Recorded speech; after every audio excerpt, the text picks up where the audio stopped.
Another time we went back to Illinois and we got to clean out the bottom of a grain bin. Oh That yeah. was pretty. That was a fun thing to do on vacation after you just got home from detasseling, and we all get to climb in the grain bin and sweep it out. That sounds like work. Fuck that. We look like three dead people when we got done. I think I still have a picture somewhere of picture that either your mom or my mom or someone took. Boy, it just looked like three skeletons coming out of there. It was bad. Oh, jeez. Good luck with that. Yeah, look at my head.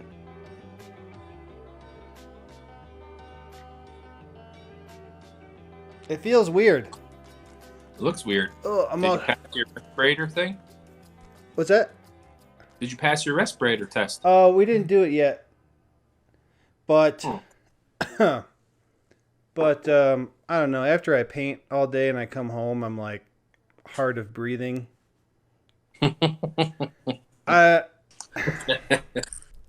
So I just did it, and it was hot. It was like 84 the other day, which is hot in a shop if it's 84 outside.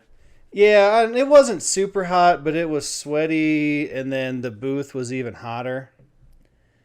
That's the real problem is being in the paint booth, because if you're going to paint something, you got to have it ready to go so you can walk in first thing in the morning and start painting.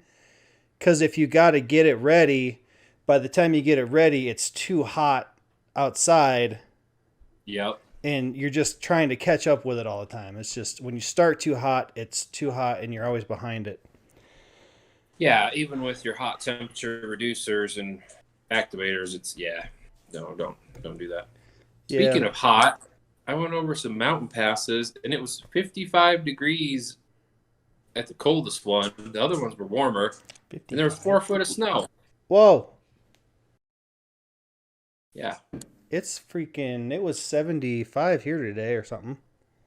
Dang.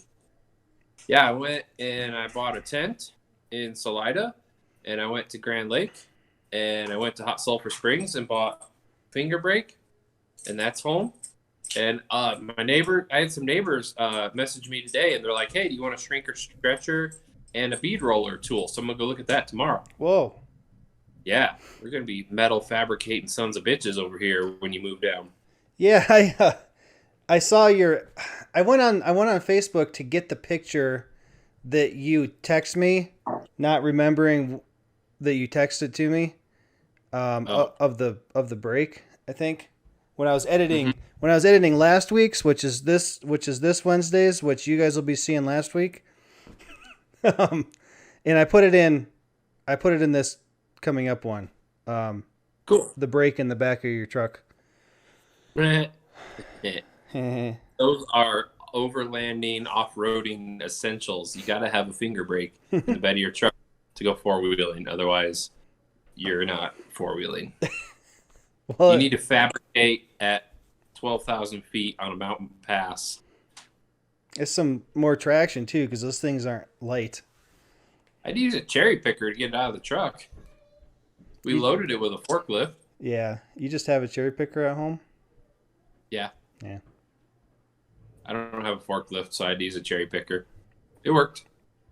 You and I could probably lift it, but like Steph and I could definitely not lift it. And I didn't want to cut her toes off because she had like flip-flops on. So I was like, cherry picker, easy. I just picked it up and then set it down on the legs of the cherry picker and rolled it out of the way. I ordered some casters off Amazon so I can build a little cart to put it on. Yeah.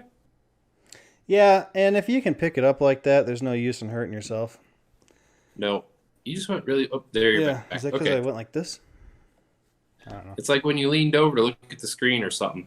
Yeah, I'm getting old enough where things start hurting that didn't used to hurt when I lift stuff. So I'm being careful. Yeah, I'm hurting. We just got out of the hot tub. Will wanted to go in the hot tub.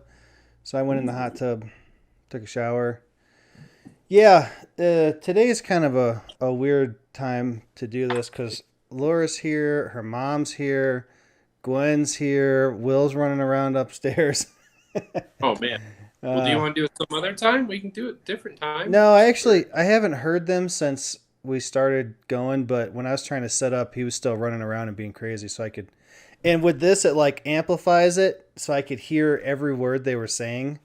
So just like crank it up and I can like hear their conversation from the basement. Creepy. Oh man, Chris Balfour, how you been? Oh, pretty good. How about yourself? I'm getting by. This is Brian. I went to AUTOMOTIVE with him. He's from Illinois also. Yeah. Oh, Yeah, we're what all part from, of Illinois? Bunch of fibs. He's from what was it? What was your specific town, Brian, that you're from? Oh, Plainfield, Grant Park. Is it Plainfield? Well, that's where I went to high school, but I grew up in Grant Park, so my parents live in Plainfield. Does that count? Yeah. Counts for me. Yeah, so we met at AUTOMOTIVE on like 07 or something. And now he lives out here in Durango. Okay. I'm still choking on my drink. I was gonna say, first time you ever had a drink. I have a drinking problem. What beer is that, Corey?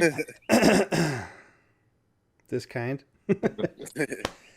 Oh man. So what you been up to? You still live in Missouri? Yep, we live about 20 minutes northeast of Kansas City. Okay. So just outside of town. So still living here for it's been 25 years now. Wow. Oh, cow. I think it was 95 when we left Illinois. 95. So that would have been, I would have been 10.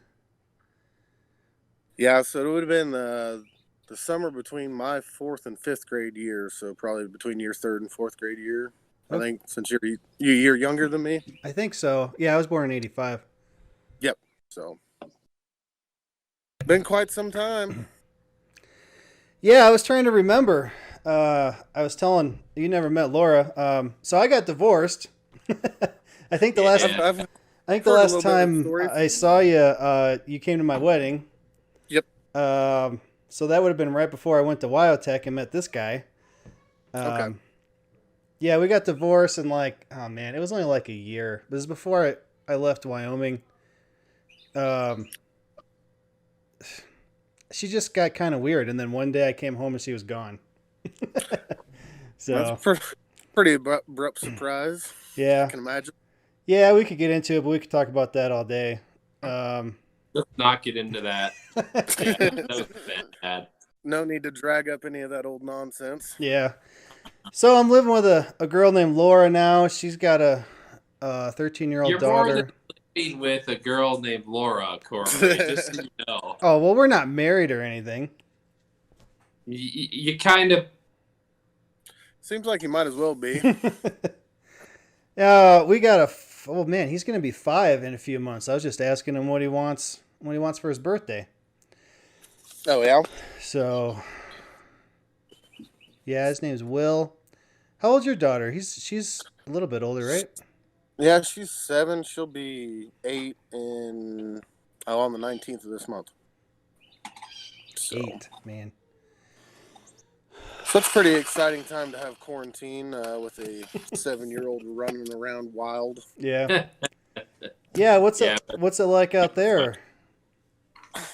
Really, for me, it hasn't really changed much. I mean, we were deemed essential workers since I don't work for a dealership anymore, but I work for a construction company, and we do heavy highway. So they deemed us essential. So we had one day they took off trying to figure out what they were going to do. And then after that, it's been pretty much just normal routine. Hasn't really changed much, but I guess starting tomorrow, they're going to start gradually trying to open things up in Missouri again.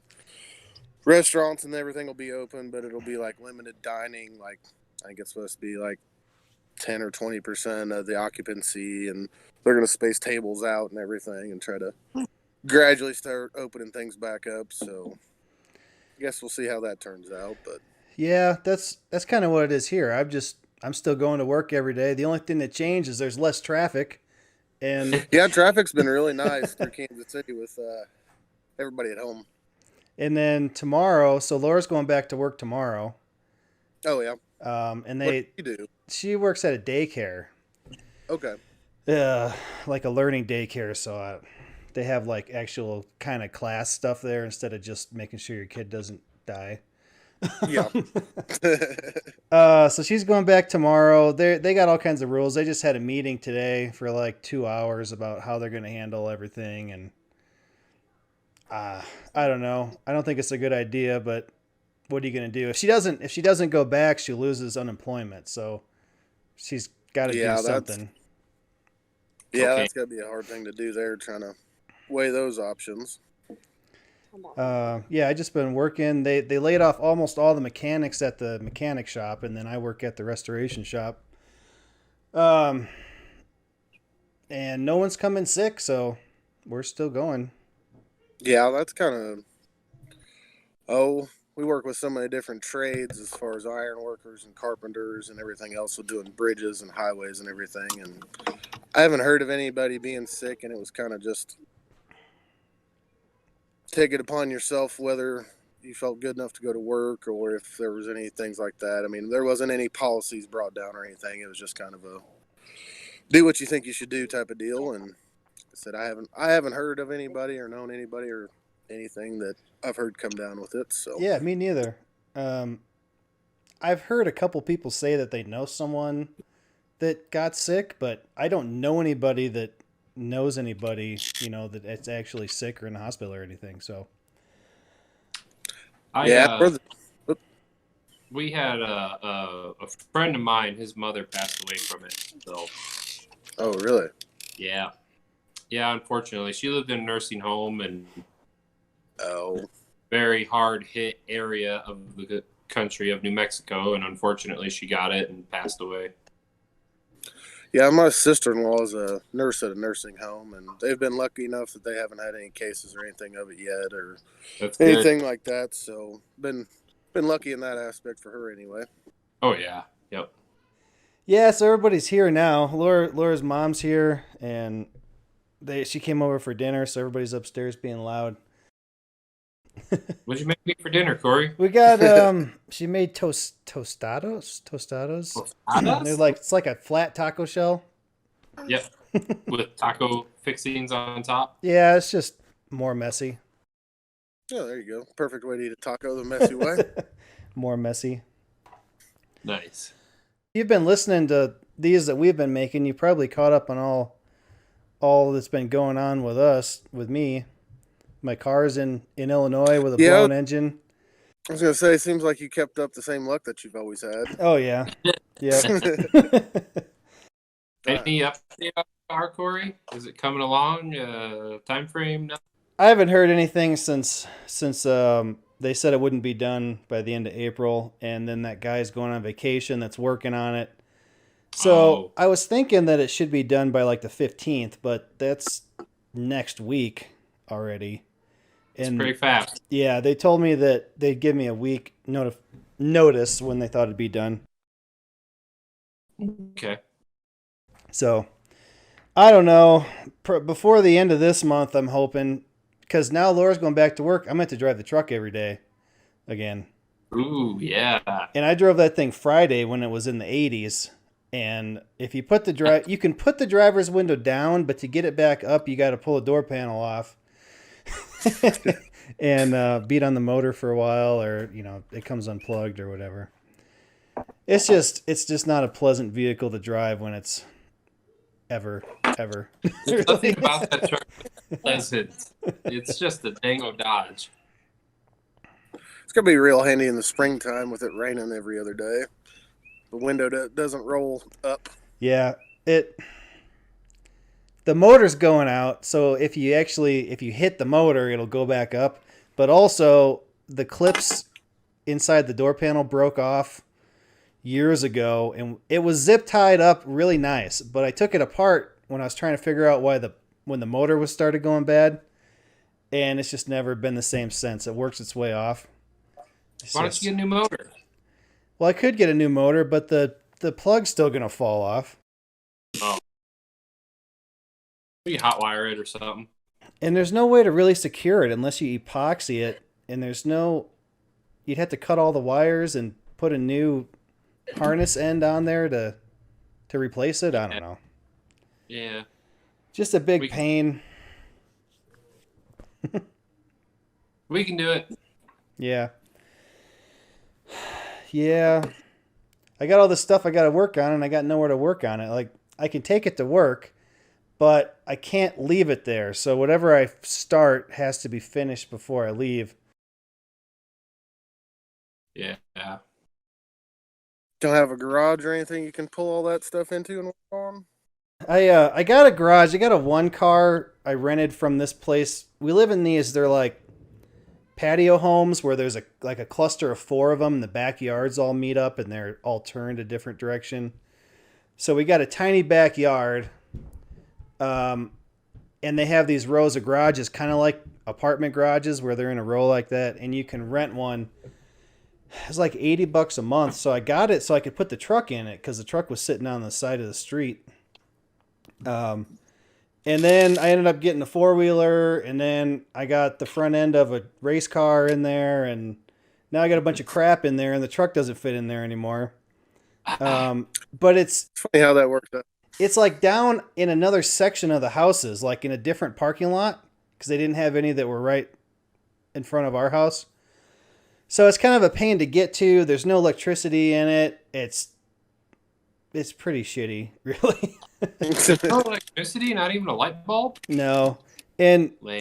even when I got the truck in there, I had to back it up so that you almost scrape the right side. And then you have to hit the back wall and put it in park. And then you can open the door just enough to like squeeze out. Like that's how big it is. Yeah, so I need something. We were looking at 3-car garage houses out here, but they're like, I mean, it's like minimum $400,000 Holy cow. for something with a 3-car. Yeah, it's stupid ridiculous here, like around Denver. Guess I'm spoiled. I got a 30 by 40 shop at my house with concrete installation, everything like that. One good part about living in Kansas City, everything's pretty cheap. Yeah. So. Yeah, but then you have to live in Kansas City. You just got to deal with the crazy weather. We get a tornado warning and a blizzard warning in the same week. So I can see that, definitely. I haven't had any tornado. It hailed here actually yesterday. We were laying in bed watching something, and I heard it sounded like it was raining really hard, so we all went and looked outside, and it was hailing. It just hails sometimes for no reason. I don't know. Especially in Denver. The hail they get is something else, man. Holy shit. Sounds like Missouri. You just don't like the weather. Wait 10 or 15 minutes. It's liable to change. Well, I thought about, because we got to go pick up my car, so we got to fly to Illinois and drive it back. And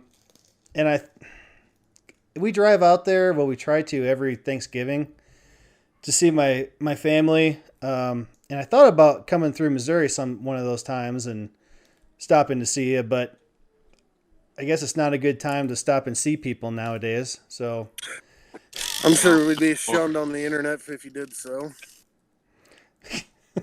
Guy stops to visit guy. Yeah. So my dad, I don't know if we ever talked about it much, but my dad had multiple organ transplants. Holy.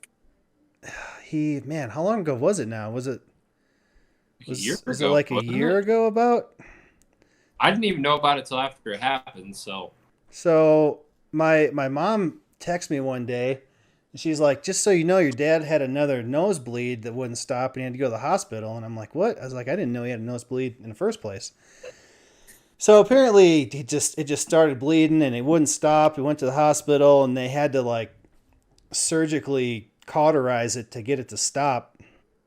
And then like his esophagus started bleeding, I think, just like inside. So they had to do surgery to stop that. And then they found out that it was his liver, and his liver was cirrhosis of the liver. So that was just causing all these bleeds.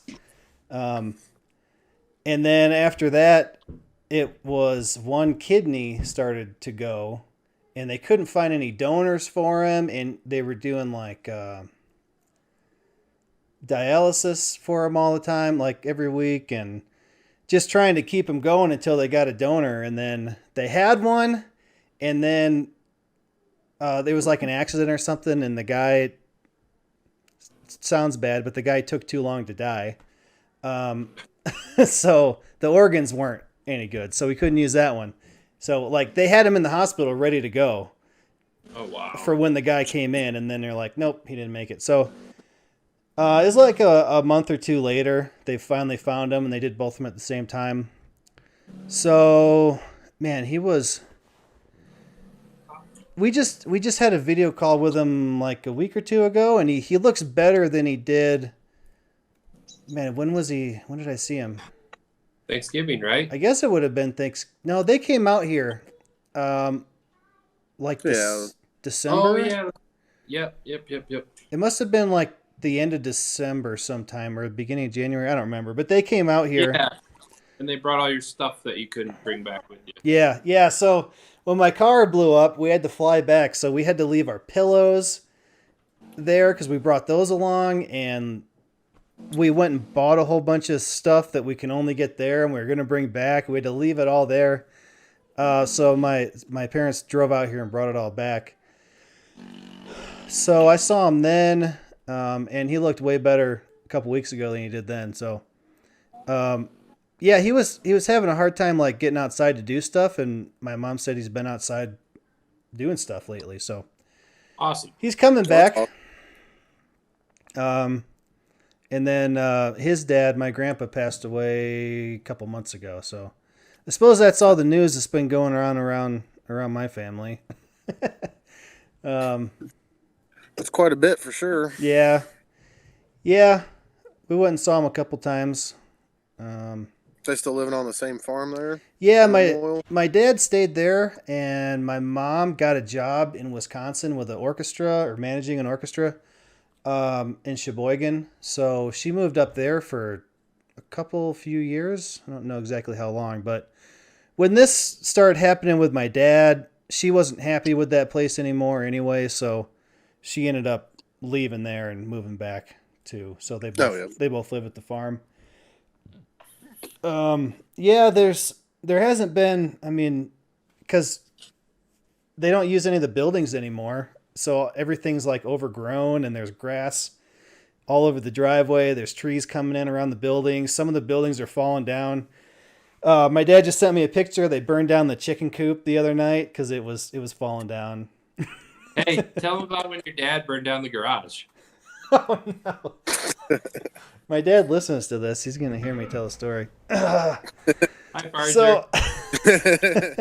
So, all right. My dad had it was an 03 Dodge truck, a Dodge Hemi, and he got it like the first year the Hemi came out, and he had to have it, so he got it.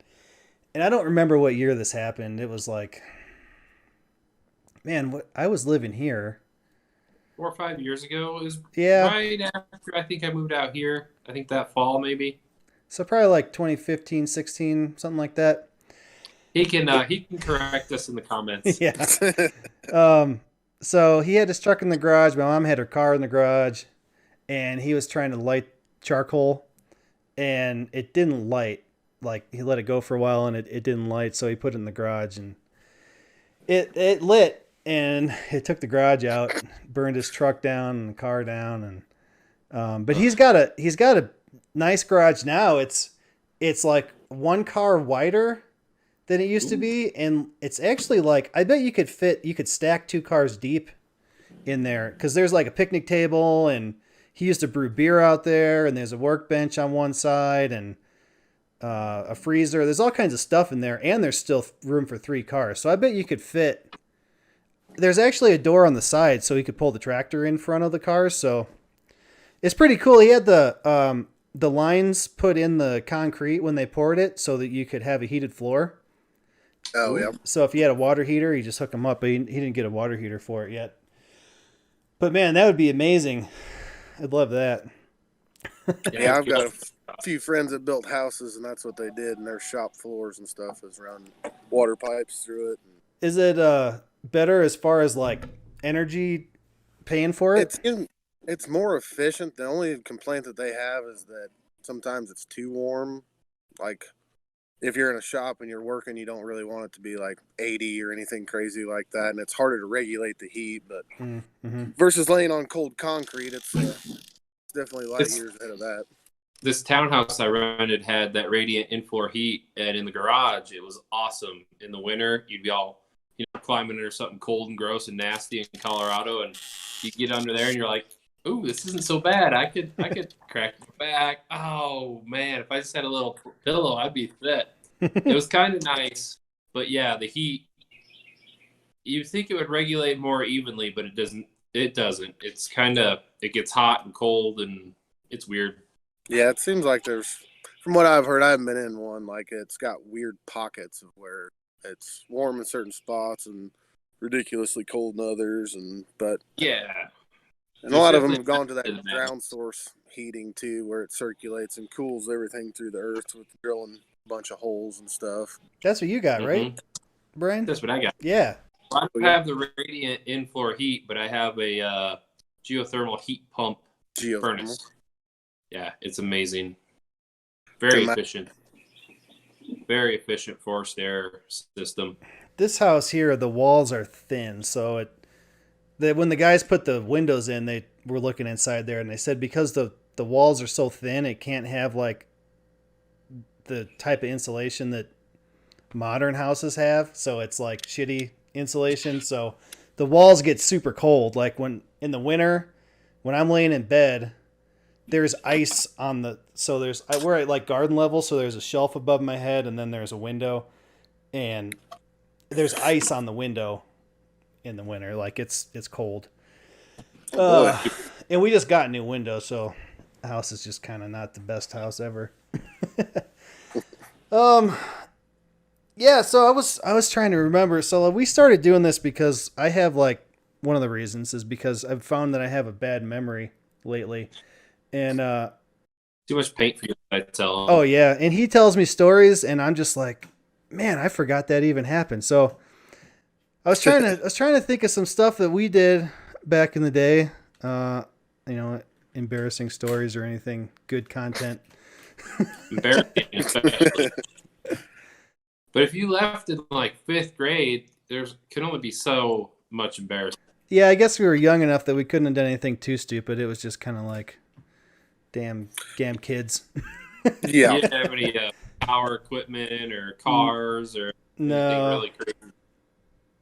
No, I remember when you came out in high school and you had your purple Camaro with the 8-foot tall ram air hood on it. Yeah. Going over hills you couldn't see if you're going to run somebody over or not. You'd be like, yeah, I was thinking about that the other day. What town was that? It was Lathrop. Okay. Where I went to high school. And I had that god-awful, ugly Trans Am with the 3-foot wide back tires on it. Real Smokey and the Bandit wannabe looking guy. Yeah, that was... I don't remember. So if I had that car, I must have been 16, maybe 17. I think I was 16 or probably 17 or 18, somewhere in there. So I drove it from Lamoille to Missouri. Man, what did we do? Did we get into any trouble? I don't think so, which is surprising for us. But I think we were relatively docile then. I remember also I took the train down there. I think you guys were living at the campgrounds. Yep, I think you took the train I think we had to go to Independence to pick you up. I think it was the closest Amtrak from the campground I lived at. Okay. And we went fishing. I just remember fishing. I don't remember because there was a lake. It was a campground, so there was a lake. So we just went fishing around the lake, and I don't remember much else really from that because that was before I was 16. Yeah, I don't remember much else. I remember another time we went back to Illinois and we got to clean out the bottom of a grain bin. Oh yeah, that was a fun thing to do on vacation after you just got home from detasseling, and we all get to climb in the grain bin and sweep it out. That sounds like work. Fuck that. Detasseling, that was like the worst job ever. Yeah. So when it gets so low and it won't run out anymore, you got to go in there and shovel it all. So that's what we were doing. And Mark came out with you. I don't remember his last name. Yeah. And that's a great place for someone with a cystic fibrosis to be, is inside a grain bin with all that dust flying around. Oh yeah. Jeez. Yeah, I was relatively healthy, and man, it was after you were in there, you couldn't breathe the rest of the day. We look like three dead people when we got done. I think I still have a picture somewhere of picture that either your mom or my mom or someone took. Boy, it just looked like three skeletons coming out of there. It was bad. I remember that picture. I don't know if I have it, but I know which one you're talking about. And there's the other one when we switched our Kobe Bryant shoes, since I had the purple ones and you had the black ones. So we each had different color shoe on. Oh, yeah. I still got all those. Oh, do you? Yeah. Yeah, Kobe Bryant died. I text my mom. I'm like, make sure you don't throw away any of my shoes. Yeah, no kidding. Oh. Gonna be it's worth money, Mom. Yeah, that sucks. Yeah, I don't know. What else happened? I got divorced. I moved to Colorado. You met me? Oh, I worked at a NASCAR shop. Oh, really? I worked at Furniture Row Racing, the only shop that's not in North Carolina. I was going to say, where'd you find a NASCAR shop that's not in North Carolina? Yep. Yeah, it was the only one. There's one was in Denver. So I worked there in 2017 and 2018. We won the championship in 2017. And then 2018, we got second at the Martinsville race. The 22 got around him right at the last turn. So if the 22 wouldn't have got around him, he wouldn't have even been in the championship race. And then we ended up getting second in the championship race to the 22. So if he wouldn't have got around him, he wouldn't have been there. But got a miracle, baby. Then they closed. So what were you doing for that NASCAR team? I was doing paint and body. So, oh man, we were gonna have a whole episode talking about all the cheaty stuff and things that go on. But basically, like the car would they put it into a 3D scanner. I don't know if you watch NASCAR at all, but well, not now, but they got that Hawkeye system is what they call it, and the car goes in and there's projectors all the way around it, and it shines on the car, and it builds a 3D model of the car. And there's like a 0 as far as how big or small parts of the car are, and you could have plus or minus 300 thousandths of an inch. And so they would build the car in certain spots, either purposely small or big, and then we would put Bondo on it in places to max it out. So we'd have that scan up on the TV and then look at it and go, all right, we got to put, 1,000ths here, or 100, 200, 300 to build it up this way. And it was a huge ordeal, because even if we thought we had it good, we'd load the cars on Tuesday or Wednesday, because they got to drive all the way to wherever the track is from Denver. And it was, you just stay there until the car's ready to go. And they run it through the Hawkeye another 30 times and change stuff around. But it was cool. I mean, it was really cool to be able to build something like that or work on something and then go home, and then on Sunday you can see it on TV and it's actually winning races. That was really cool. I always enjoyed that. Oh man, they fucking car, Corey. Yeah. See how much work you got to do on Monday? Oh yeah.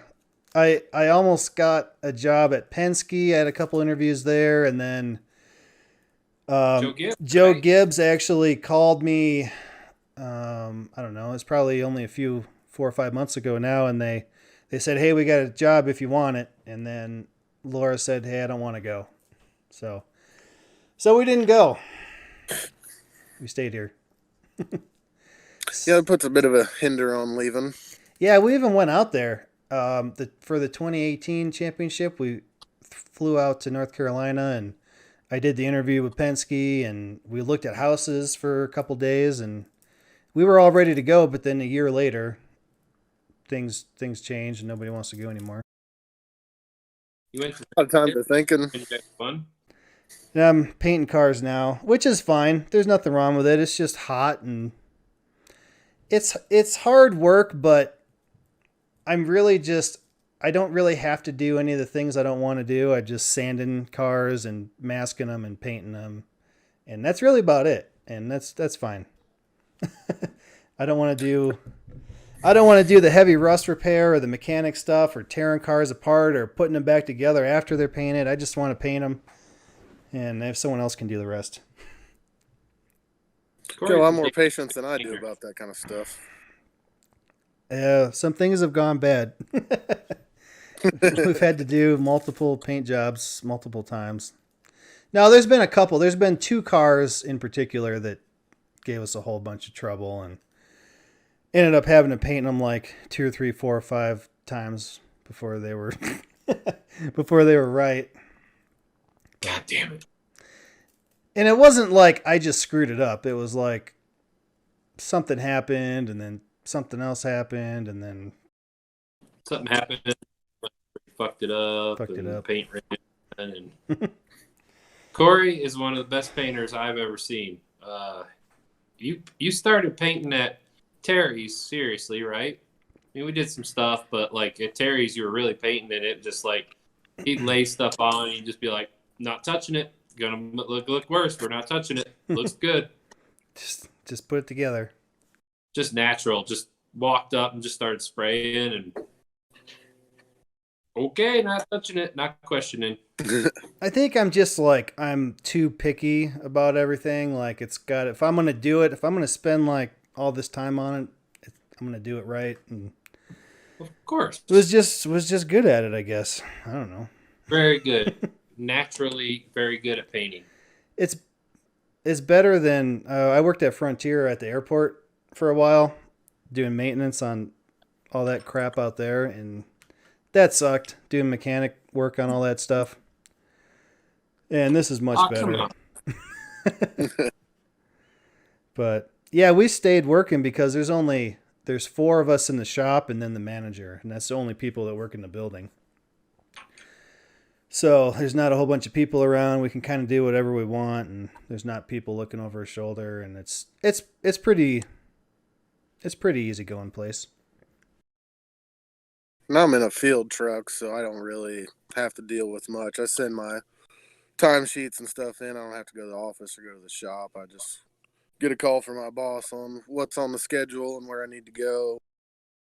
That normally goes to hell in a handbasket after about 10 minutes because everything else in the world breaks, and it's more important than our scheduled projects. So constantly playing firefighter pretty much. So, I mean, I'm around a few people, but I can stay away from them, and normally other things are going on anyway. So, like I said, at least for me, I haven't been dealing with it. We don't have a big shop or anything like that. Everybody's got their own truck, and even the guys that stay at the shop have a truck in case all hell breaks loose. They can deploy everybody out to try to put shit back together. Do you say that's construction? Yeah, we do. So I worked for Caterpillar for 13 years before I quit 2 years ago this month, actually, and went to an individual construction company. We do heavy highway projects. I mostly work on the equipment, but every once in a while we got a bunch of dump trucks and over-the-road trucks and trailers and anything in between that try to keep running for the most part. So it almost sounds kind of similar to what you do, Brian, like maintenance on bigger trucks. Yeah, I do mostly truck side. We have equipment. I work for a government agency that does highway work. Ah, sneaky. We have a social media policy, so if you did figure out where I work, anybody, these are my opinions and not those of my employer. Mm-hmm. They're always very put serious. that disclaimer in there. Yes, they're very serious about it. Not that anybody from my work watches it, but yeah. But yeah, that's basically what I do. I work on trucks, some equipment. I used to be on a field truck. I was on a field truck for a little while, and then Squeaky Wheel in the shop wanted to get on his truck that he thought he deserved, so they fucked me. I'm not bitter or anything. Doesn't seem like it. No. But it's actually kind of nice. I mean, when you're on a truck, it's go, go, go 24/7. They call, you go. I work 6 to 4:30, 4 days a week now. I know what time I'm going home. I know what time I'm coming in. I know my weekends are my weekends, and I'm making the most of it. There you go. Can't complain about that. I mean, Nope. I worked in the shop for 7 years before I went out and got in a truck. And, as soon as you get in that truck, if you want to get off early, you better take the whole day off because there's no leaving early. Never. I mean, we're going to knock a bridge down this weekend. So we'll start Friday night and run 24 hours a day until the highways back up because it's, what is it, $15,000 every 15 minutes that highway's not open back up. So Yep. It doesn't take long to get real expensive if that road's not open back up. Yep, you better believe they're willing to pay your overtime to be there to get whatever Exactly. critical piece of equipment needs to get going. Yeah, it's kind of crazy. When I was on the truck, the longest I ever worked was I worked for about 30. I don't remember exactly how many, but about 30 days straight, 12-hour shifts back to back, and it was just like, whoa. Now I was the overtime was great, but at the end of it, I was just like, I gotta go sleep. Oh, I gotta go. Hold on. Okay. That ended quick. Goodbye. Dogs were wrestling. Yeah, all I heard was a gate. Somebody bashed into a gate and somebody yelped. No. So they're good now. Now they're being friends, but damn dogs. yeah, so I did that. We had a fire. I was doing a chip seal project, and we had a fire, and yeah, I don't miss that part of being on a truck where it's like, that day I was like, all right, I'm leaving at noon. I got my hours in. It's a great day. Look at this. This is so weird. This is a week. And then over the radio, because we have little two ways, I hear, we need all available people to get, traffic signs, the traffic boards, Yep. and get them up to here. And then everybody else get ready. We have to go evacuate a patrol. So we went up to a patrol. Anything that wasn't bolted down got thrown in a truck or a tractor bucket, loader bucket, and we hauled ass out of there. And they saved the patrol, but yeah, that was the start of a really long project. Yeah, I've had those. I think the most I did was somewhere around 30, but it was 12 hours a day, 7 days a week. And I mean, the good news is you don't have any time to spend any money, but you start to lose your mind after Oh, yeah. a few weeks of not knowing what day of the week it is when you try to go do something. And oh, yeah. It was supposed to be a revolving schedule where we were 4 on, 4 off. Well, then that turned into just everybody go until I tell you to go home type of situation. Oh, yeah, that's what it was. I'd show up at, I'd have to be there by 6. So I'd show up at the shop. I wasn't allowed to bring my truck home. So I'd show up at the shop at like 5:30 pre-trip. We have, the stupid Zonar computers. I don't know if you have it, something like that, but yeah, we've got companies that run them, and yeah, terrible. Yeah. So I'd have to do all that and then drive 20 minutes. Luckily, the fire was right here in town. Luckily, unluckily, whatever. Get there, report in, figure out what was broken, work, and then usually by the end of the day, I was twiddling my thumbs like, what do you need? What do you need? And then finally the boss would release me at like 7:30 at night, go home, park the truck, post-trip, go home, shower, eat, repeat. Repeat. Like, until the end of the world. Like, oh, I was so tired, but money was good and they needed somebody there. So that's kind of how them bridge teardowns go. Not necessarily work on something. When shit hits the fan, there better be someone on site ready to go type of deal. Exactly. At night, we weren't running traffic, so it wasn't a big deal. If something went down, we had backups. We could make something work. But during the day, we were running traffic, and if like one of our trucks died in the fire lane, which we had fire lane and we had traffic lanes, and it was a whole thing, yeah, that needed to get moved immediately. So whatever was wrong with it, get it running enough to get it out of the way. Kind of situation. I'm sure similar to what you're doing.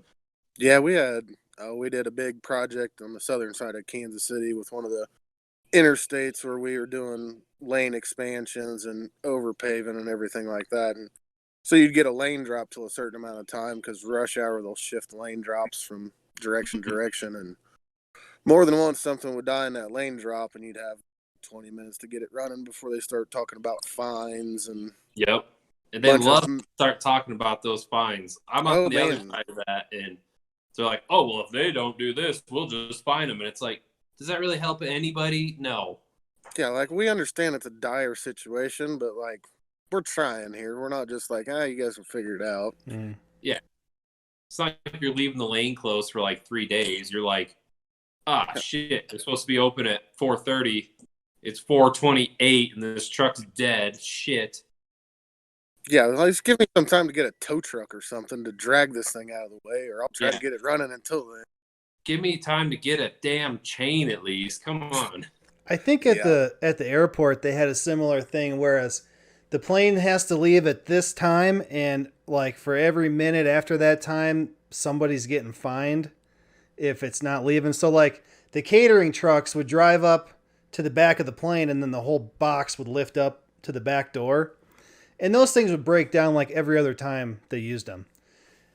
Oh my God. And then so they had these stabilizers on the back that went down and took the, stabilized the back of the truck. They didn't lift the wheels off the ground completely, but then the box went up. But they'd break all the time. The box wouldn't come down. The stabilizers wouldn't go up. And when the plane has to leave, the plane has to leave. And you got to get out of the way. So there, I know I was there for one time. The other time, I don't think I went out and had to do it. But we just hooked the chain up to the back of the truck we had a international, it was just a rollback. It was like a F650 size type crap. I can't even remember what number it was. Anyway, that was a small Kenworth tow truck. That was the big one. So this one we used for the regular equipment. So we took it out there, hooked a chain to it, and just drag it until it was enough for the plane to get out, and then worry about it later. Then we had the bigger tow truck, which was a Freightliner. Oh, yeah. It was a 10-speed Freightliner rollback. So it was like a semi with a long frame and a bed on it. It was a tandem rear rollback, wasn't it? Because that was weird. It had, red rollback single screw, and it was tandem. And I was like, yeah, it had twin screw rollback. That's pretty serious there. It was. It was hydraulic. Like it had a ram that would push the bed back, and it would get back so far. You had to put the stabilizer down because if you didn't, when it got back so far, it would just tip over. So the stabilizer that was on the ground adjusted it up and down. Anyway, that thing was fun to drive, but I like to do it. But you had to be like ahead of it on downshifting because it took it a long time to slow down. Especially like what are those rollback machines or pushback tugs weigh like 80,000? I think they're like I want to say they're like 40,000. 40,000 pounds. Actually, I just had that picture come up on Facebook with the pushback on the tow truck outside the shop. Yeah, so you're driving that big truck and you got 40,000 pounds on the back of it. It was fun. Not set up by any stretch of the imagination. That was a heavy unit. Man, I was in one of those, and it was winter, and the winch quit working. Something happened with the rear stabilizer hydraulic, and we were trying to get it off of the truck. And so what we ended up doing was hooking chains, one to each corner in the back with a turnbuckle. And then we took the winch off, and then I got in it, and I pushed the brake so that he could take the chains off, and I was just going to roll it down slow with the brake. Well, he took the chain off the back.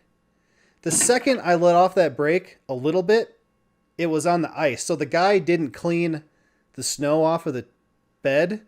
So when that 40,000 pounds rolled up it just packed it down to ice. So the second I let off the brake, the thing started sliding and it went off the side, and I was in it. Geez. That was an entertaining ride. Yeah, I got out of it and I was fine. But then the next day I went to work and I was kind of sore, and then I reached down to grab the air hose or something, and my back just locked up, and I was just like, my back hurts. I can't move. I can't go to the hospital. Yeah. Yeah, so they sent me to the doctor, and then I had to do physical therapy and all that stuff. So that's fun. That's why Corey's broken. I was gonna say, like I said, your luck hasn't changed at all since last time. Nope.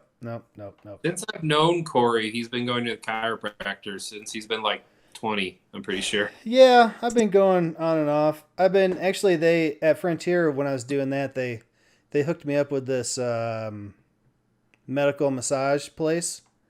So I just been going there once a month ever since. But it's like $40 for an hour, so it's cheaper than all the rest of those. Well, I know that she raised her price, but I've been going there so long, she's just like, you can just pay that forever. I don't care.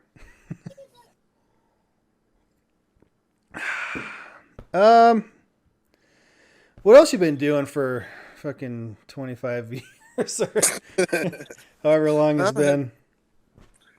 Had a kid and got married and bought a house and tried to do all those adult things in the world. And that's as much of a chaotic shitstorm as it sounds like. So we tried to buy a house. We almost bought one, and then we decided we wanted it. There were already two bids on it or something. But she bought this house before I met her. She owned this house before she met this house before I owned her. Before I buy my wife. So she got it. She got it foreclosed for like $100,000. So our monthly payment's really cheap. So that's the problem. Like when we sell this one, we stand to make quite a bit of money, but to keep our payments to where we can realistically afford them, we're gonna have to put a lot of that down, which is fine. But I don't want to. On last week's show, I was trying to sell him a house down the road for me. But he's not here yet. So. Yeah, he hasn't made that yet. You'll see that one Wednesday. I got it all ready to go. Yeah, that one's awesome. It was on 22 acres. It had this shop that it's like 7-car garage is what they advertised it as. Shop, pond, a barn, fenced, irrigated, hay barn, the whole nine. That sounds like a good deal there. Yeah, I like that. Yeah, another thing I was thinking of was when my grandpa died, my dad was supposed to get some land and he kind of got screwed out of it, and they're working on trying to get it, but eventually that would have come down to being my land. So we were thinking that, well, if I did get that, eventually we might want to move back towards Lamoille and build something, or I don't know. I don't really want to buy a $400,000 house out here and then be stuck with that for, however long until I can afford to sell it and go somewhere else. So I don't know what to do anymore as far as that goes. Yeah, and right before all this Corona kicked off, I was trying to refinance my house. Yeah, we were too. Everything off of that because I did FHA loan on this place. And started doing that, and just sent the beach ball straight into the air, kicking everything around. And should have been like maybe a month-long process. We're going on month 3 now of trying to get this all done, and we've got the appraisal and everything done. Now it's just paperwork and trying to figure out where the interest rates are going to fall and all that nonsense. But yeah, she got pretty far into it, and then all this happened, and it had a certain amount of time you had to finish it in, or else you had to start over, and that time lapsed. And then she had to get the paperwork for the child support for her daughter, but the courts are closed, so we can't get that now. Courthouses. So we never got it done, but it was going to be enough that because we put new windows and a new front door, and then we had to do the furnace and the AC and the water heater. Oh my God, everything went. Washer and dryer, stove, that's microwave twice. Oh my God. So we did all that stuff. So it would have been enough to pay all that off, and lower the monthly payment of the house or something like that. But it didn't get done in time before all this started. Now we can't do it until we can get to a courthouse. So that's neat. Yeah, that's always handy. No, I was trying to knock some years off of the loan and keep the payment somewhere close because it's affordable, but try to get it paid off quicker. But Lord only knows if my greatest plans are going to work or if they're just going to go up in smoke like they normally do. Yeah. Yeah, it's affordable here, but like the backyard has like a deck on most of it, which is coming apart, and the boards are falling through, and the fence is falling over, and there's other stuff we have to do, but if we don't have to, I don't want to. Yeah. If it's not going to be there forever, then it's hard to want to put a bunch of work into something like that. So Yeah. I lucked out and bought this place at the right time. It was just after the recession and prices were down and interest rates were low and everything like that. So we've got, about 3 acres. Like I said, a shop out there, the house. We put a pool in and Nice. the deck and all that other fancy white trash with cash type of things that people do. So Yeah, but it's hot in Missouri. Like, a pool is mandatory. That is not like an optional. Even if all it is one of them like above ground kiddie pools, like you have to have something. Yeah, because it's nothing like it being 105 and like a 200% humidity to where it's like raining every day. Raining at 100 degrees. Ugh. It's kind of like Illinois as far as humidity, right? Or is it more humid and hot? I think it's a little more humid and hot. It's pretty close to the same. We just don't get nearly as much snow, and we've got a few trees to stop so we don't get the 14-foot tall snow drifts that Illinois loves to get. Yeah. Yeah, it gets hot here, but it's not humid. But then at work we got freaking 5 swamp coolers, so I don't know. It's like the same as being in Illinois. Yeah, I don't know. It's all right. I almost feel like we got more snow in Illinois, because in Illinois it would snow and it would stay there and it would drift. Here it'll snow like a foot, and then the next day it'll be 80, and then the next day it'll snow again. It's weird like that. I'm like, either snow 6 feet so I can stay home, or get warm. Either way. But yeah, that's a lot how Missouri is too. We'll get a bunch of snow one day, and then shorts and a t-shirt the following day, and stay out of mud holes because it's all melting and running away everywhere. Then we have these lovely ice storms that like to pop up when it can't decide whether it wants to rain or snow, and we'll just do both at the same time. That's true. Down. They do get the ice. The ice is bad. Very bad. So you got all them real good drivers with four-wheel drive that I got traction on ice at 80 with a four-wheel drive pickup cruising by you all the time. It's pretty entertaining to watch. The guy at work was making fun of me because I wouldn't use the four-wheel drive on my truck when it was really snowy. I'd be like, I don't need that. I can drive without it. Well, my tires they should have been replaced like 6 months ago. So if I stop, it takes me a long time to get moving. And I'm like, I don't need four-wheel drive. I don't need that.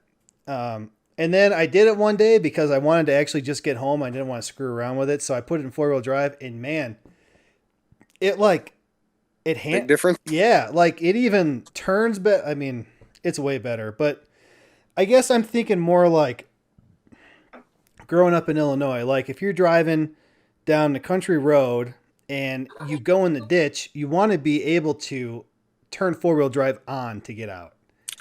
Whereas four-wheel drive is for after we get stuck. Yeah. Not before we get stuck. Whereas if you're driving in 4-wheel drive and you go in the ditch and you're stuck, then you're screwed. I think that way. Where here there's no ditch, so you can just drive with 4-wheel drive. I don't know. My poor old truck. It's fucking. I don't know if you've seen it. It's a '91 Dodge with a 12 valve Cummins. Yeah. Yep. It's like the windows don't work. I was giving Laura freaking a checklist because she had to drive it for some reason. I'm like, all right, so to open the door, you have to turn the key. If you turn it quickly, you got to do it like 10 times really hard, and then it'll pop, and then you can open it. But if you push the button before that happens, it'll never unlock. And then there's no indicator for gear, so you got to go reverse, neutral, drive. Yep. Don't push any of the buttons on the heater, because if you push it and it shuts off, it'll never turn on again. Oh my God, just everything. I borrowed that truck when my Jeep motor blew up, and yeah, all that shit's true. Still, 5. The turn signal doesn't cancel. Don't put the windows down. What else? I don't know. Just everything. Let it warm up before you get on the tranny, because otherwise it'll slip real bad. Oh, you know what? That happened because I would let it sit on the road for months at a time, like kind of facing down a little bit, downhill. So the guy at work told me that Dodge's, the tranny pump won't run unless it's in neutral or drive. So if you go straight from park to drive, it'll turn the pump on, but it'll take it so long to get the pressure up that it'll start burning the tranny. So he said, put it in neutral, like start it up, put it in neutral with your foot on the brake while you're doing your shit, putting your seatbelt on, doing whatever. And then that'll give it time to build pressure up. But it hasn't happened again until it's sitting. If I have it parked like the right angle at work, it'll do it by the time I leave work. It must like drain out. I drove it for like 2 weeks, and I drove the living shit out of it. It was awesome. I love that truck. Oh my God. I put the windows down on the way home Friday because it was so hot. When the windows are up, it's relatively quiet compared to that. Well, it doesn't have a straight pipe. Oh my God. It has a 4-inch straight pipe all the way out from the turbo out the back. I bet your neighbors love you. I try not to, like, in the winter, I'd plug it in like a couple hours before I had to leave in the morning, and then start it, and then try to get my stuff ready and then leave instead of letting it warm up. And then it doesn't warm up for like a half hour after you're driving. So this truck is loud enough. When I lived in Denver, fairly loud ambient noise area, you could hear him drive 3/4 of a mile to the stoplight and then get on it again at the stoplight. Thing's fucking loud. I was going to say, that thing's loud and idle. Yeah. Like, yeah. Oh, yeah. My neighbors love me. I come home. I got off at like 11:30, so I'd be home about midnight, 12:30 in suburbia. They love that shit. I'd get home, the fucking whole neighborhood's shaking, dogs are howling, fucking lights. Is that what you lived up towards the airport? Yep. Oh, yeah. Those were like, you know, like a newer housing development, and they're all really kind of really close. And some people thought they were really high end, but these were all starter homes. These were like sub 200, which in Denver was like cheap as hell. Yeah. Yeah. These people, they loved me. Luckily, it was only 2 weeks. They were very happy that I got my Jeep V8 with Flowmasters back. Happy to have that back. Versus They're like, oh, we'll never complain about the Jeep again as long as you don't bring that fucking Cummins. Oh yeah. When I start my car, it has this like the right drone level that you can hear it through the walls in the house. But man, that truck is like, it has a sharpness to it that just like pierces your ears. I didn't realize how loud it was because I was driving it all winter since December, the beginning of December. And then now I put the windows down and I'm like, holy shit, dude. Like, I would hate to be the car next to me when I take off. Yeah, right by that exhaust. And then get a window full of smoke. Does this still roll coal? It does if it's like when it's really hot. It seems to do it more when it's hot and you step on it a little bit hard. But then if you step on it really hard, it can fill your car. Like, it's not like straight thick black like a lot of trucks you see, but it's enough. Not like it used to be. I turned it down. I turned the injection pump down because when you stop, you have to put it in neutral because it shakes so bad. It's like, oh my God. Rattle you out in the truck. Oh, yeah. So every time I stop, I put it in neutral. So I tried to turn it down a little bit, which made it worse. And then I went back up, and I think I went a little bit past what it was. But I mean, we got to do emissions here. It's still past. I got to do emissions on that thing every year, which costs me $60 a year and then $100 for plates. But they only check opacity. They don't check anything else, not NOx or HCs or anything. So it's just a big waste of money. Uh-oh, I can't hear you anymore. I broke it. Don't touch anything. Oh, this thing, I've had this for a while. It's just wearing out, and then Laura steals it because she's been doing cooking videos while she's been home. So she's been off work for like, man, what is it, like 4 or 5 weeks now?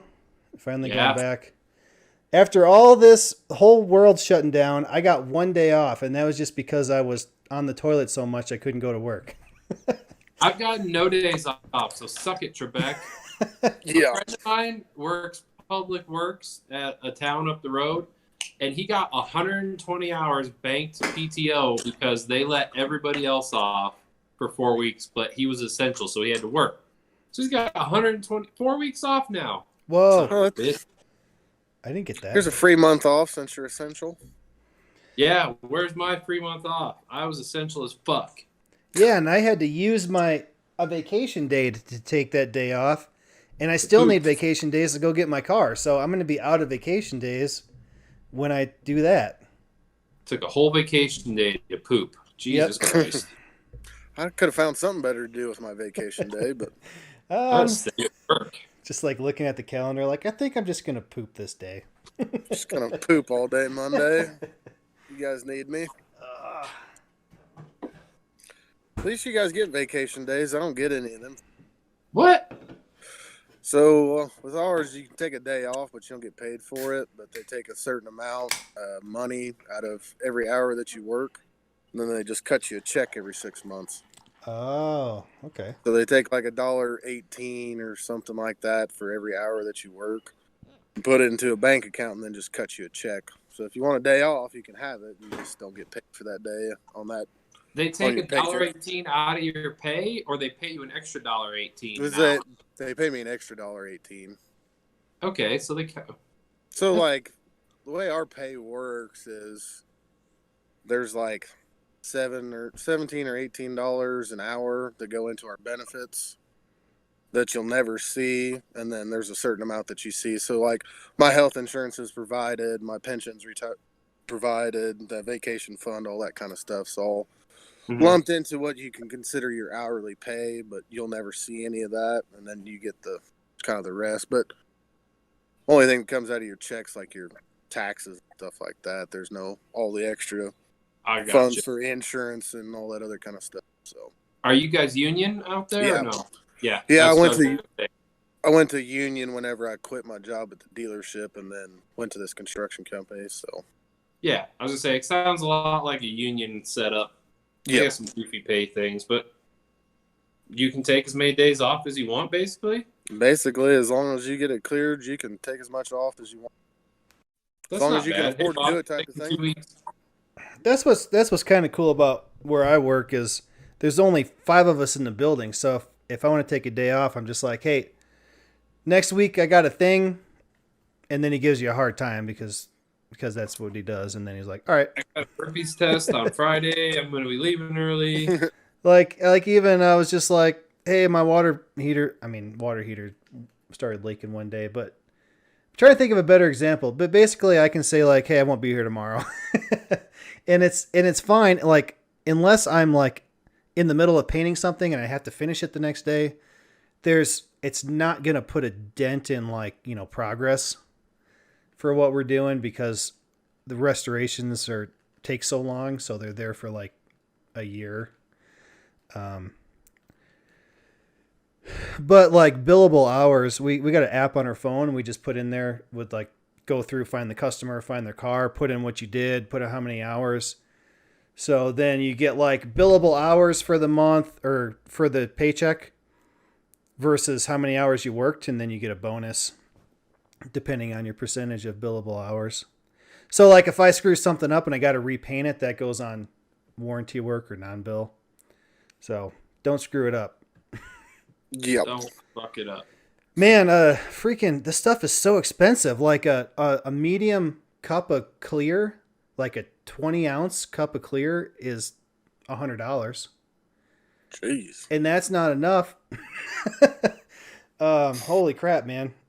It's all that stuff is so expensive. And we use PPG, which isn't really that expensive compared to, some of the other ones.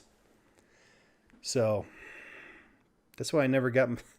That's why my truck's 4 different colors. Because I can't afford to paint it. Can't afford to paint it all the same color? I don't think I ever paid for any of that paint we used on my white truck at Terry's. How much got painted? The hood. Oh no, that mirror. was at Mustang at Neil and Greg's. That we did the roll pan and the tailgate. No, the hood and mirrors and stuff that Rollis and I did at Terry's. Oh. So we're talking about, I worked at this, it was a Mustang restoration shop, like Mustang specifically. And I was painting cars there as when I learned how to paint. And then I told him, hey, we got a job opening. And then he moved out here from Illinois. So that was the first place we worked together.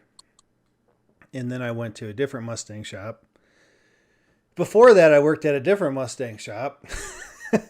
In the see a same theme building as starting. the third Mustang shop. Yeah, and we ran out of Mustang shops, so I had to go with like a just generic restoration shop. We ran out of Mustangs. Mustang shops, and we ran out of NASCAR shops. Son of a bitch. Oh, you saw that? I sent Brian a picture of, I was at Micro Center, and they had that racing, simulation racing frame.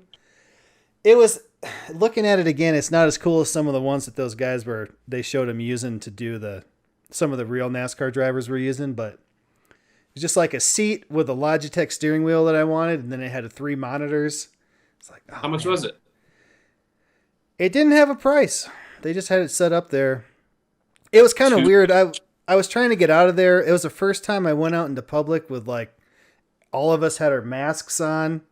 And everybody in there had masks on, and you can only be so far away because there's aisles and you can't really be away from people. And I was trying not to spend too much time screwing around in there. So I took that. I was like, hey, I got to take a picture of this and send it to Brian, and then went and got back in line.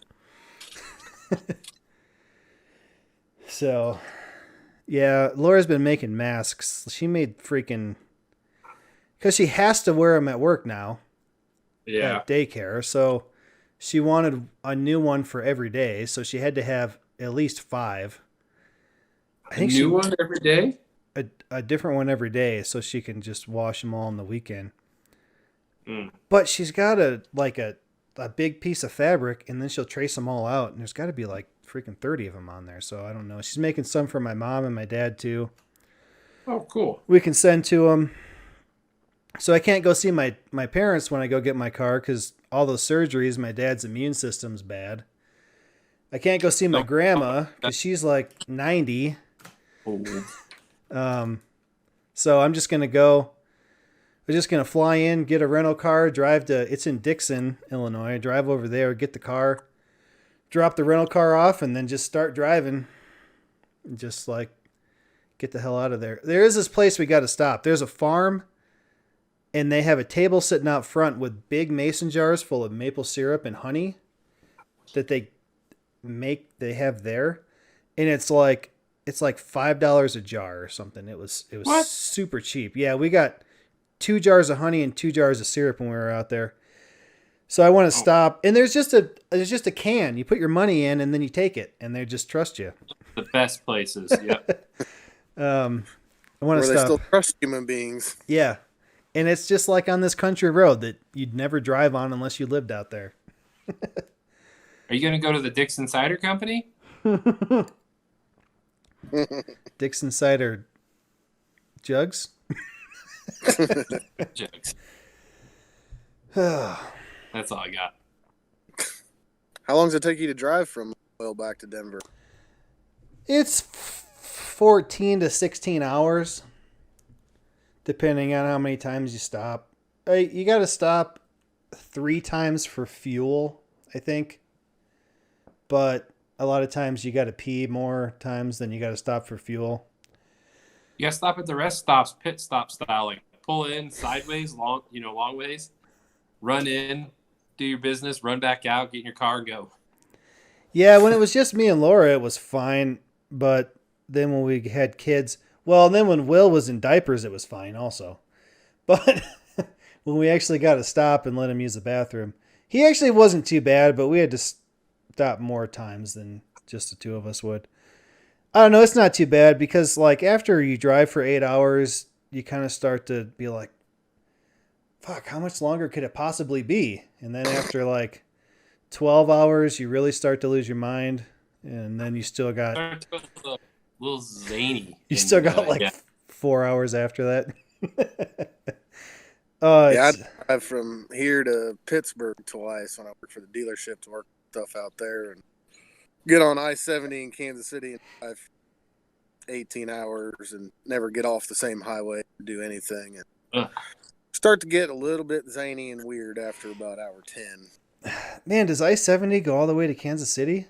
That comes through Denver. In the middle of Kansas City. Because it's 8 hours from Kansas City to Denver, and you get to drive through that really cool state of Kansas that has absolutely nothing to look at. Mm-hmm.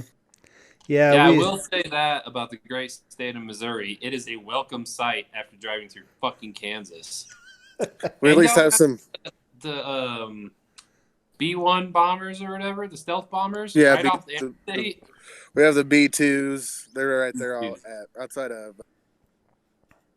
Warrensburg and Whiteman. They actually did a flyover Tuesday, I think, around all the hospitals and everything. They had a B-2 stealth, 2 A-10 Warhogs flyovers, and then 4 T-38s flying around real low on the hospitals and everything like that. That's cool. It was cool. I was working downtown, so they come right over our job site. So, hell yeah. Someone told me, I didn't realize Denver was the only place that was doing the howling at 8 o'clock. Is anywhere else doing that? Or is that just us weirdos? They did that in Grand Lake. It was very strange. One person did it. Or I guess Colorado then. Thursday night, we were up there in Grand Lake for one night, and we were sitting around the campfire, and at 8 o'clock, we started hearing all these dogs howling. So there was a person howling, setting the dogs off. It was awesome. We do it at 8 o'clock. Well, my son he loves to go because he's so loud. He just likes to have a reason to be loud. So at 8 o'clock, we open the door and he goes outside and he's just like, ow, ow. And then you can hear it. You can hear it like all around for a long way. And you then got to put a video up of him howling. I put one on Facebook. The first time we did it, I put a video on Facebook. I'll have to go find it. I must have missed that one. Yeah, there's all kinds of nonsense on my Facebook. Yeah, mine too. I think that's what Facebook's for, is all the nonsense. That's what I do when I'm not working, which is every day. I have a problem with looking at people's stuff and then just like, I look at it and I'll read it and I'll be like, and then I'll just move on and You're supposed to give them a like face. I won't even think. So then they put that new emoji on there with like the heart smiley face or something. And they showed, it was a picture. Who the hell was it? It was like Rambo with a fucking chain gun. And there was those heart emojis coming out. And it was like me for every post, no matter what, using that. So I just started putting it on everyone.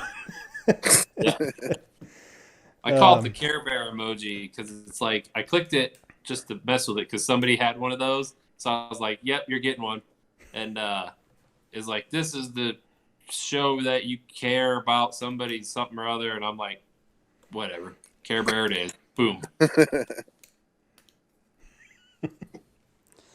Yeah, I have a bad habit of even getting text get a text message, and I'll be busy, and I'll read it and be like, oh, okay. And I'll keep working or doing whatever.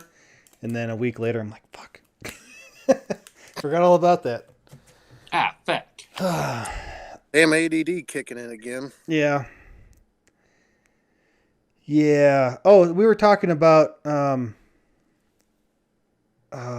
sheet metal brake. You got the sheet metal brake, and I was gonna say earlier, I got a hold of somebody because Furniture Row had all those welders that were just sitting around the shop. Yeah. They sold them all, so I don't get one. They had a whole bunch of Lincoln MIG welders. Dude, there was so much equipment in that place. My neighbors saw that, and they messaged me today, and they're like, hey, we got a strinker, stretcher, and a bead roller. Do you want it? And I was like, fuck yeah. So I'm going to go look at it tomorrow. Yeah. So by the time this video posts, I'm going to be shrinking, stretching, and bead rolling as well. Oh, I feel... What else have you been doing, Chris? I feel like this is our time to talk about all the years we missed. Not a whole lot, just working and doing everything like that, unfortunately. Yeah, I guess that's... Living life, making babies. Yep, just doing what you're supposed to be doing, I guess, in your 30s is working your life away. Yeah, I guess that's kind of how my life has been, if I think about it. Just going to work all the time, making a baby, going back to work, winning a NASCAR championship. You know. You did get to definitely don't have that one under my I was going to bring my rings. We were going to do a NASCAR episode, and I was going to bring all my rings because I started getting them like different sizes. It's like I wear them all at the same time. Because every time you'd win a race, you got a chance to buy the ring for that racetrack, and they were like $400 a ring. I was like, I don't want to. It's like, but we may never win another race. This might be the last race that we ever win, because a lot of those teams don't win ever. So yeah, you got pretty lucky. You like walked on to a fucking championship winning team. Yeah, I kind of walked in at a good time because the year before they won 4 races, and then they got they blew an engine in the chase, so they were out. They didn't get to go to Homestead that year, or they weren't racing for the championship anyway. Yeah. Yeah. Still don't have the Daytona 500 ring though. They never sent it, or what? What? They never sent it, or you never won it? No, we never won. In 2016, Denny Hamlin beat him by like a foot, and everybody thought they won. Everybody at Furniture Row was like, "Oh my god, we won the Daytona 500," and then they didn't win. But so I was at Chicago in 2017. It was the first race I went to, and your birthday, wasn't it? It was my birthday, and it was my parents' anniversary, and I was running tires. Holy crap, man! Every time they do a pit stop, they'd stack up the tires on this dolly, and these tires were like 500 degrees. They had to have been.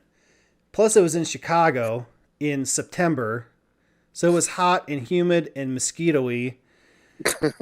And they were heavy, and I just had a t-shirt and jeans, and my feet were killing me because I've been running around all the time, and I just had these shitty Adidas shoes on. I'm not part of the road crew. I was not prepared for this. Not prepared for this. So I was running tires. Every time there's a pit stop, I'd have to go like across the infield to the Goodyear trailer and drop them off and come back. So I missed like the whole race, and then we won. And I was grabbing my stuff, and I ran over to Victory Lane. There's a picture of Martin Truex Jr. standing there and getting dumped slime getting dumped on him.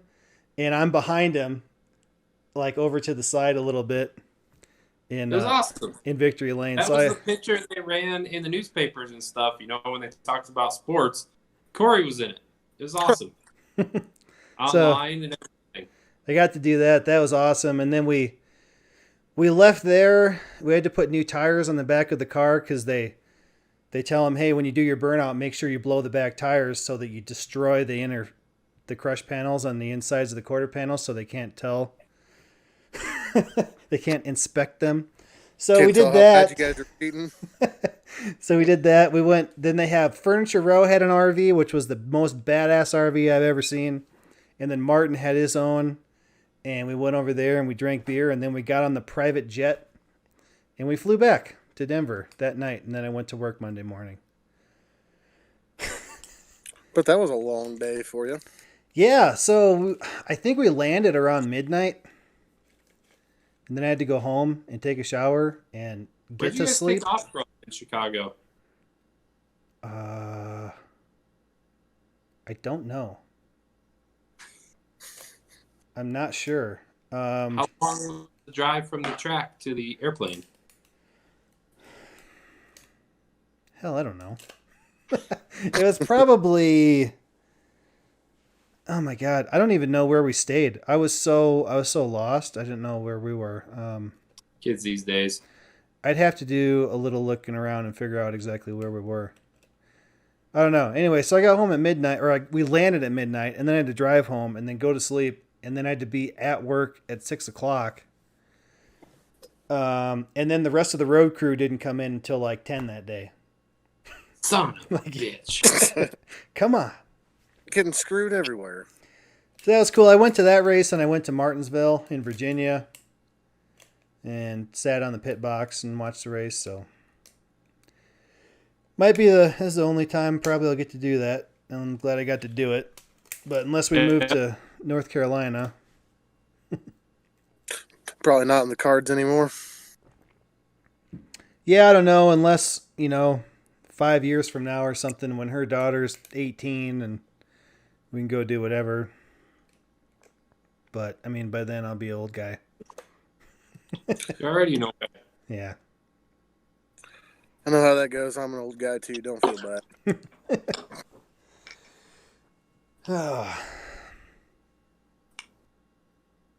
What else you think? Try Man, not to. You still got They don't think. you still got sun behind you, and it's dark. It's dark where you are. Yeah, what the Yeah, heck? we're an hour ahead of you guys. Yeah. He's in Missouri. I'm in western Colorado. I could The turn sun, on. like, in all fairness, I think the sun just went down over there, though, because it just got dark in the last, 5 minutes. Yeah, it was like Or, the last couple dark, minutes. Dark, yeah. I don't know. I've been up for too long today, and I got to get up at 4:30 in the morning, so. I know how that goes. 30 is a good time to get up for everybody. No, terrible. All the old guys where I work are like, well, we want to come in at 6 and get off at 4:30 so that, we can do something with our days. I'm like, what do you do with your day? You go home and eat dinner and sit on your couch. I want to sleep in. I just want to sleep.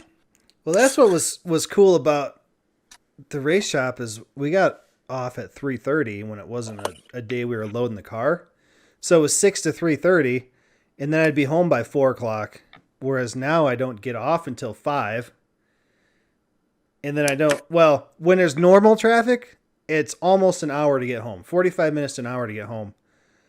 But now I'm getting home in 25 to 30 minutes. See, I don't care what time I get off at night because, work nights, especially when I'm doing 10s, or when I was on the truck especially, I just come home, eat, watch 10 minutes of YouTube, and fall asleep on the couch. Either way, whatever. Now I just got to get up at the crack ass of dawn, go to work. Uh-oh. I didn't used to care. Yeah. But now that I got Old? Now that I got a kid, kids have things going on before there was a freaking deadly virus around the world. The kids had stuff going on at 4 or 5 o'clock, like volleyball games and t-ball. I guess I'll appreciate it more if and when I have a child, maybe. But before that, I could care less when I got off of work. Like when I worked at Frontier, we got off work at 11:30. Yeah, you got off the same time I did because we used to go get drinks at the bar. And then you just set the cruise and you go all the way home. and same thing going to work. It was like 1:30, 1 to 11:30, something like that. So that was cool. Yeah, but now I'd rather go into work a little bit early and then get off at 4. That'd be nice. Well, if you ever want to get a truck, you get to go in early and stay late all the same day every day. So Yeah, I don't miss that about the truck. no, because I've missed so many of my daughter's like t-ball games and other stuff like that. Because like we're scheduled 7 to 3:30 normally. If we go to 10 hours, it's 6 to 4:30. But you know how that goes. 4 turns 7:30, 9 o'clock, whenever in the hell everybody's done, then you get to go home. Well, that's the thing. Being a field guy on a construction job, the regular guys go home, let's say 4:30, and you're supposed to go home at 4:30. They get off their machine at 4, and they go, "Oh, by the way," and list out 15 damn things that are wrong. And you're like, "Where have you been all day? I'm going home. Fuck you." Yeah. Except you don't get to say that. You just get pissed off and then go fix it so you can try and make it home by dark. Yeah. Plus, when everybody gets rained out, you get rained on because that's when everybody's fucking gone. Those are my catch-up days, man. If the weather come in, I was like, everybody's gone. They're all hiding. I can do some work. I had a tarp set up in my truck, and I had these like paracord, and I had tie downs that like you could set the length to whatever. It kind of wrapped around this carabiner.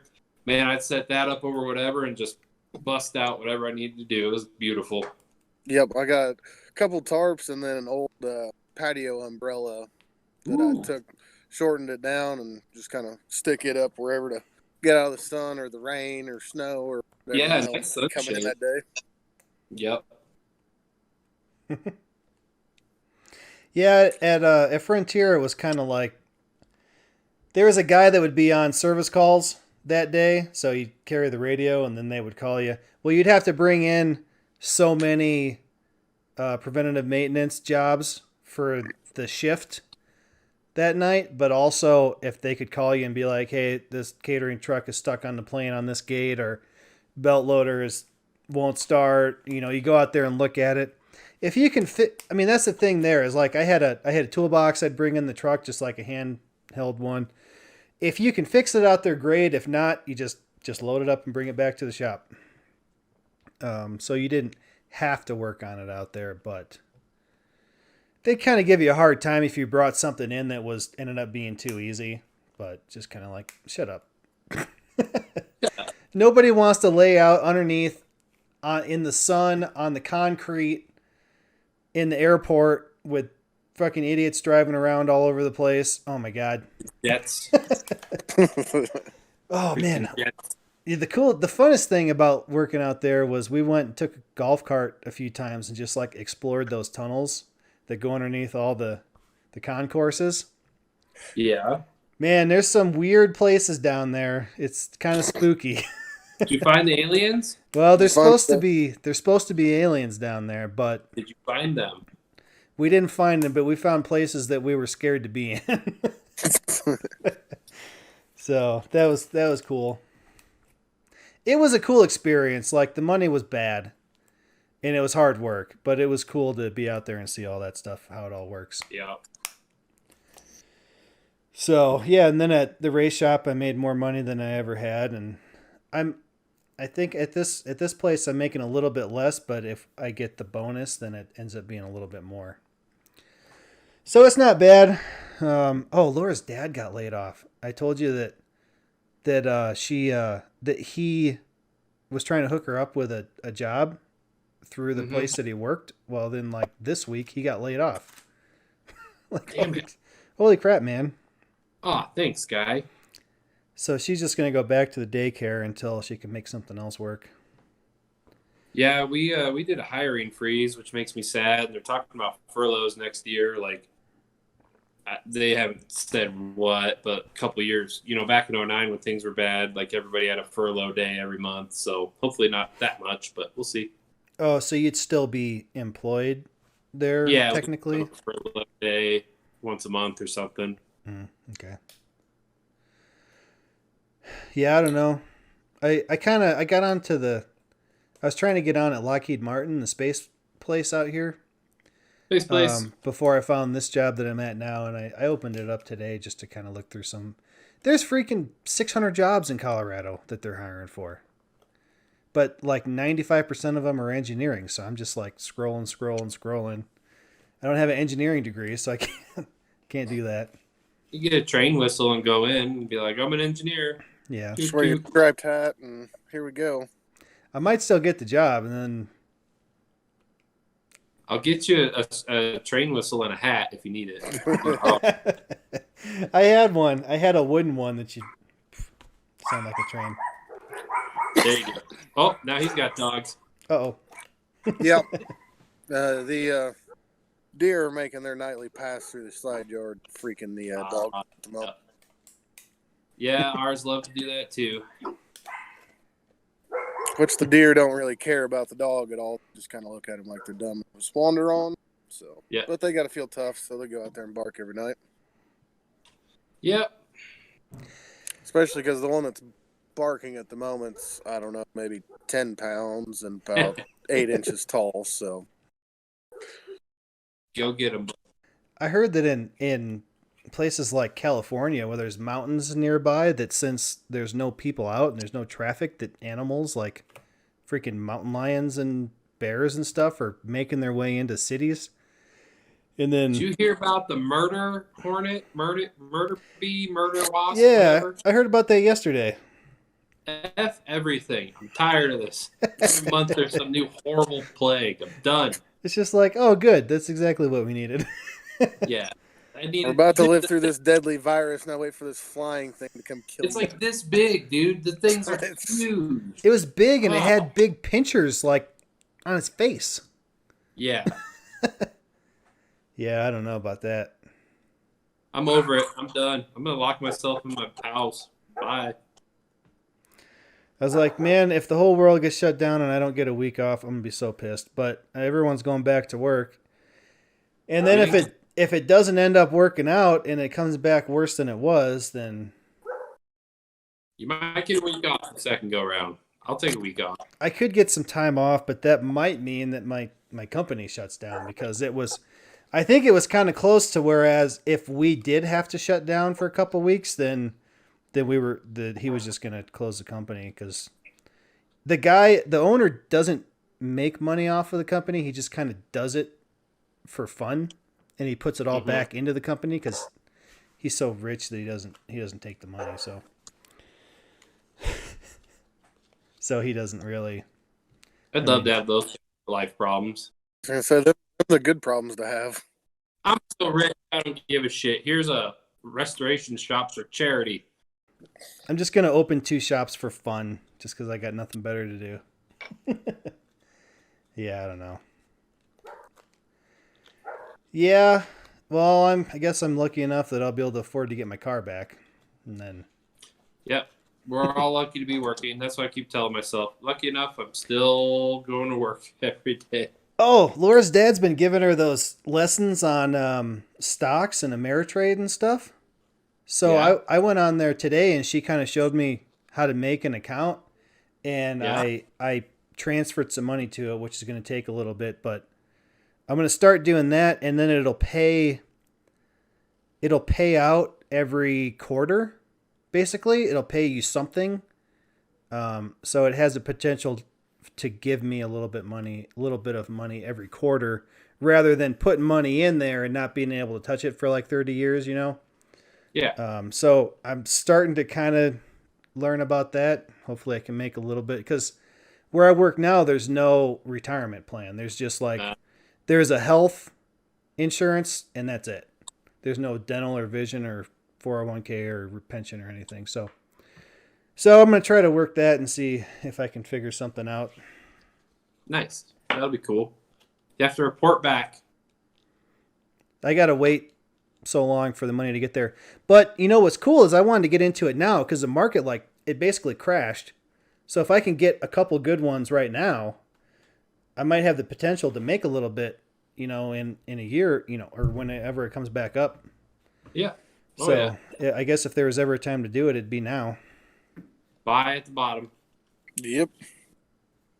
Well, the ones we were looking at, she said the most expensive one she bought was like $7 a share. So like we're not looking at a crap ton of money or anything. You're not We going to got- buy Disney tomorrow? Actually, I got my Trump check. I put my Trump check in there. Ooh, Trump check. Did you get your check, Chris? Yeah, I did. Went ahead and bought a new barbecue grill. So, spending it wisely. Yeah. Okay, and strippers. That's what I like. I put it in my savings because I'm waiting to pay the dealer to get my car. Like, just in case, whatever it's going to be. Like, I have an idea of what it should be, but in case it's not that, I want to be ready. But so I just took it and put it in the stocks thing, and I'll try that. I don't know.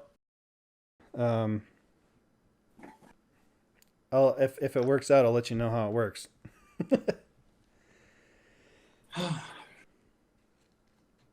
I don't know. It's almost howling. It's almost howling time. 7:50 here. All right, well, go howl. I'm gonna go to bed. I am dying over here. It's been a day. It's still daytime. It looks like it's noon there.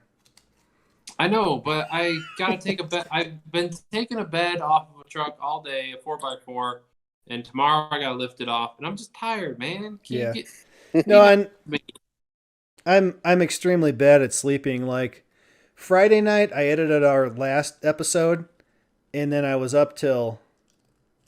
Well, I got it. I bought the upgraded editing program because the one I had would crash every 3 minutes, and I'd have to reopen the project. And if I didn't save it, I had to figure out where I was. So I bought the new one, and it works better. So then I finished it, and it was like 2:00. I went to bed, and 2:00 in the morning. And then last night, Will's been getting these boxes where they're like engineering mechanic type. You can put stuff together to make things for 5-year-olds. Mm-hmm. So I recorded that and I made a video out of that. So I stayed up till like 2:00 again last night. But even when I, like during the week when I do get to bed, I got my watch keeps track of my sleep. Mm-hmm. And it's like, it's easily an hour every night that it says I'm awake. So if I sleep from midnight to 6, I'm really only getting 4.5 to 5 hours of sleep. I was sleeping real good last night, and then Steph came to bed, and the dogs jumped on me, and everybody woke me up. It was like 2 in the morning, and I had to get up in like an hour, and I was just like, You're ooh. like, oh, you son of. Yeah, so I didn't get good sleep.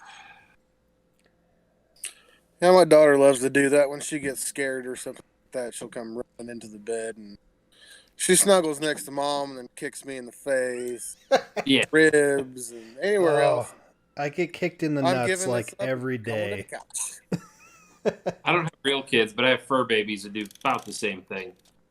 Yeah, we've also got a golden doodle lap dog at points and times. Dag. Dog. That's a dag. Yeah, I have an 80-pound lap dog. He thinks he's 12 pounds. Right side? You want to wake up? No? Okay. At least they only sleep during the day and are up all night long running around making a mess. Well, my wife is a 911 operator, so she stays up late. She works overnight, so like she was staying up late last night, and then came to bed at like 2. So the dogs are all like, he's sound asleep right now. He'll sleep all night and half the day. Well, yeah. Then I'll go to bed and I'll start watching YouTube or Netflix or something. Then I'll be like, damn it.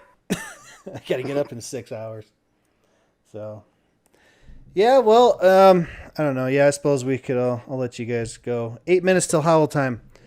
Well, it was nice talking to you again. We'll have to do this.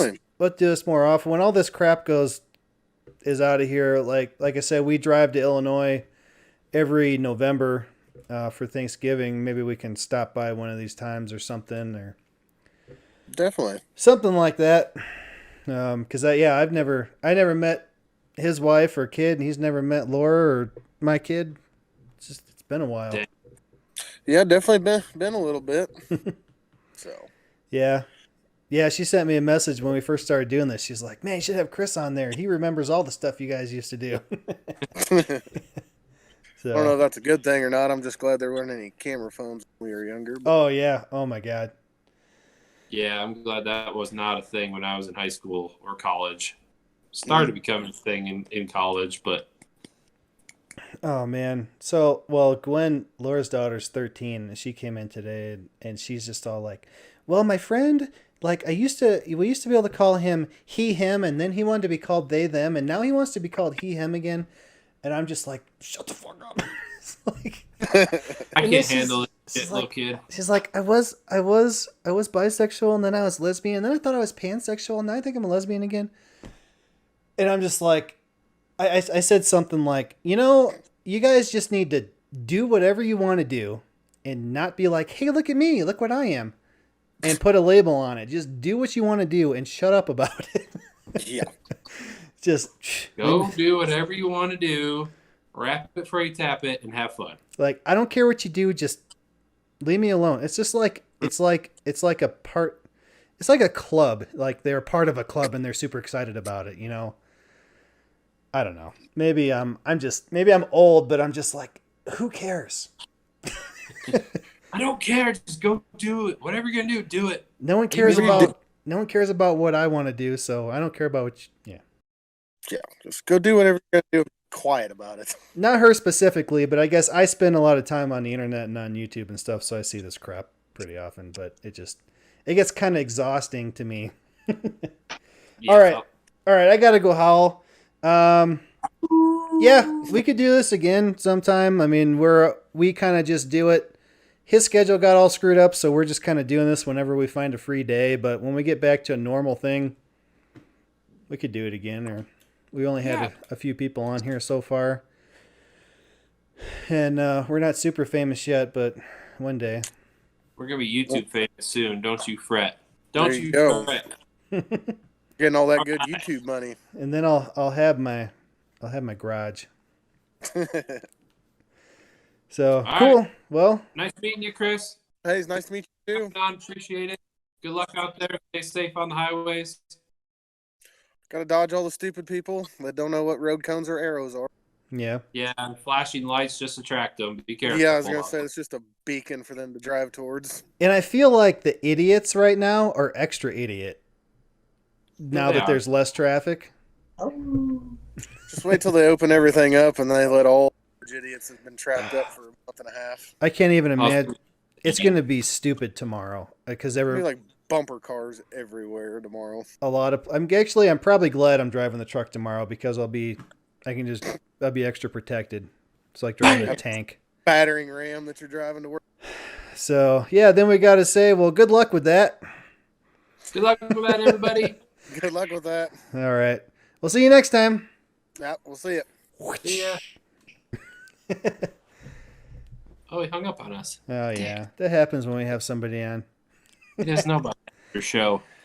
Oh man, yeah, that was cool to talk to him. Yeah, kind of seemed like you guys might do almost the same type of work. Yeah, similar, Ish. different. He does it for the private sector. I do it for the public sector, but very interesting. Very cool dude. Was my best friend in like first grade Dang. back in the day. You're the best friends that anyone could have. All right, I'm gonna go howl. I'm going to go to bed because I'm getting loopy. You should stick your head outside and be like, ow, ow. I did that, and it woke the dog up. Oh. Ow, Ow! Mm-hmm. He's like, fuck what? you guys. Fuck off. All right. He doesn't. Oh, sister howls. All right, I'm going to bed. I'll talk to you later. All right. See you next time. Enjoy your week. All right. Don't get laid off. Okay. Bye-bye.